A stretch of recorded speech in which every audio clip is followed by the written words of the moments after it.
One way to beat the heat this summer, of course, a dip in your local pool. Question is that pool clean? The CDC says there are up to 20 stomach bug outbreaks a year blamed on pools, and that number's on the rise. So, in today's America's Healthy Summer, we have Elisabeth Leamy joining us from poolside in Washington with ways to stay cool and healthy. Is that right, Elisabeth? That's right, Chris. All pools are, of course, supposed to be maintained with certain chemicals to keep them clean. So we went undercover to some public pools to see if that is really happening. And unfortunately, we did find dirty pool water, water that could make you sick. Think twice before you jump in. Pools can contain bacteria like E. coli, Cryptosporidium, and Shigella, which can cause dangerous intestinal issues, and also Pseudomonas, the culprit behind swimmer's ear. The thing that usually lurks are bacteria related to human waste. Spencer Happy, a certified microbial consultant, spends his days investigating homes and pools for icky microbes. We teamed up with him and went undercover to check the cleanliness of 3 adult pools and 2 kiddie pools. Step number 1, our intern carefully gathers water samples. Step 2, Spencer immediately tests the water to make sure the chlorine and sanitizers are doing their job. Step 3, we send the rest of the water to a lab to test for bacteria indicators. Our first stop is an indoor facility we'll call pool number 1. We arrived early in the day and there were just a few swimmers in the pool. Spencer's initial tests looked good.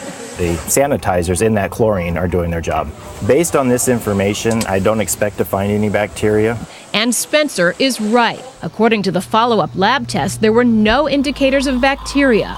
Pool number 1 is clean and safe for swimmers. Next, facility number 2.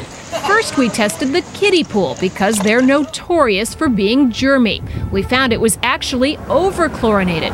Too much chlorine can be a skin and breathing irritant. Our follow-up lab test showed both the kiddie and main pools there were free of bacteria indicators. Facility number 2 is clean.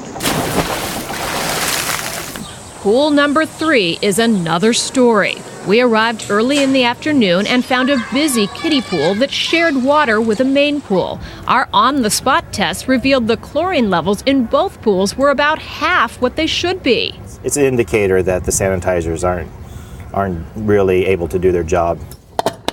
Right again. Our detailed follow-up tests found indicators of harmful bacteria in both pools. 445 cells per liter of water in the adult pool and 2,351 in the kiddie pool, when there shouldn't be any at all. And remember, these levels indicate human waste contamination. It's alarming that a public pool where you're supposed to keep these things maintained diligently was allowed to get its levels so low that much bacteria was starting to grow. Pool number 3 is dirty, quite possibly unsafe for swimmers. And the real test, would our microbial consultant swim in this pool? There is no chance that I would swim in that pool at all. So, what can you do? If you can't see to the bottom of the pool, it probably is not clean and you should stay out.